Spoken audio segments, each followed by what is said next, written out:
Good evening. তো চলে এসেছি আরও একটা নতুন ব্লগ নিয়ে। তো আজকে আমরা চলে এসেছি কেটলিতে ঘুরতে। কিছু বলো, কোথায় এসছো? কেটলিতে এসেছি, এক কেটলি সব কিছু নিয়ে চলে যাবো। হ্যাঁ, আমরা কেটলিতে এসেছি চা খেতে। তো চলো এখন যাওয়া যাক। তো এখন চলে এসেছি আমরা কেটলির ভেতরে। তো মনের মধ্যে কি অনেক প্রশ্ন হচ্ছে যে কেটলিতে ঘুরতে এসছে, কেটলির ভেতরে ঢুকে যাচ্ছে, এসব কি বলছে দিদিটার কি মাথা খারাপ হয়ে গেছে? বলবো সব বলবো, তোমরা ভিডিওটা কন্টিনিউ দেখতে থাকো, তারপর আমি তোমাদেরকে সব বলছি। আশা করি একটু হলেও বুঝতে পেরেছো। তো এই ক্যাফেটার নাম হচ্ছে কেটলি, আর কেটলির চারিপাশের ভিউটা কিন্তু এইরকম সুন্দর একটা পরিবেশ।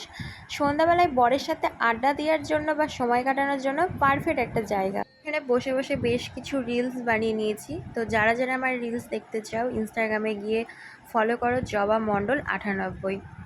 আর এদিকে আমার দাভাই আর কর্তামশাই গিয়েছে চা অর্ডার দিতে। আর দেখো কি সুন্দর ঝুড়ির মধ্যে ছোট ছোট লাইট দিয়ে দিয়েছে, আর এত সুন্দর লাগছে দেখে, মনে হচ্ছে যেন কোনো পাহাড়ি এলাকায় বসে আছি।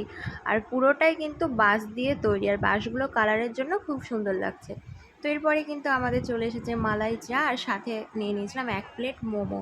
তো মোমোটা খেতে কিন্তু খুব ভালো ছিল, আর চাটাও বেশ ভালো লেগেছিলো যেহেতু সর্ব ছিল চায়ের উপরে। তো এখন এই যে চা খাওয়া শুরু করে দিয়েছি, আর যতবার চা খাচ্ছি আর বারবার সেই বাতাস এসে আমার মুখের মধ্যে চুল চলে আসছিলো। তো এই যে এখন 3 মূর্তি মিলে চা খাচ্ছি, আমাদের সন্ধ্যাবেলায় চা পার্টি হচ্ছে। তো অনেক দিন থেকে কেটলিতে আসবো করি, আসা হয় না, ফাইনালি কিন্তু চলেই আসলাম। তো এরপরে আমরা নিয়ে নিয়েছিলাম আইসক্রিম। তো আইসক্রিম খেতে খেতে এখানে বেশ কিছু ছবি টবি তুলে নিয়েছি, রিলস বানিয়ে নিয়েছি অনেকগুলোই। তোমাদেরকে তো আমি ইনস্টাগ্রামের আইডি তো বলেই দিয়েছি, তো ঝটপট যাও ফলো করো, আর আমার রিলসগুলো দেখে নাও, কেমন হয়েছে কমেন্ট করে জানিয়ে দিও। তো এবার আমরা কেটলি থেকে এখন বেরিয়ে পড়েছি, আর এটা পুরো বহরমপুর গঙ্গার ধারেই কিন্তু এই কেটলিটা, সয়দাবাদে। আমরা একদম কেটলির বাইরেটাতে দাঁড়িয়েছিলাম, আর ওপারে হচ্ছে গঙ্গা। তো বেশ সুন্দর একটা ঠান্ডা বাতাস আসছিল, তো হেভি লাগছিল। তো আমার বরকে আমি বলছিলাম যে কি কেটলিতে এসে কেমন লাগলো, ও বলছে দারুণ লাগলো, 1 কেটলি চা খেয়ে নিয়েছি। আর ওই যে দেখো ওই পারে হচ্ছে গঙ্গা, ওটাই দেখাচ্ছিলাম। তোমার বাড়িতে কোনো 5G নেটওয়ার্ক নেই? হ্যাঁ, নেই তো।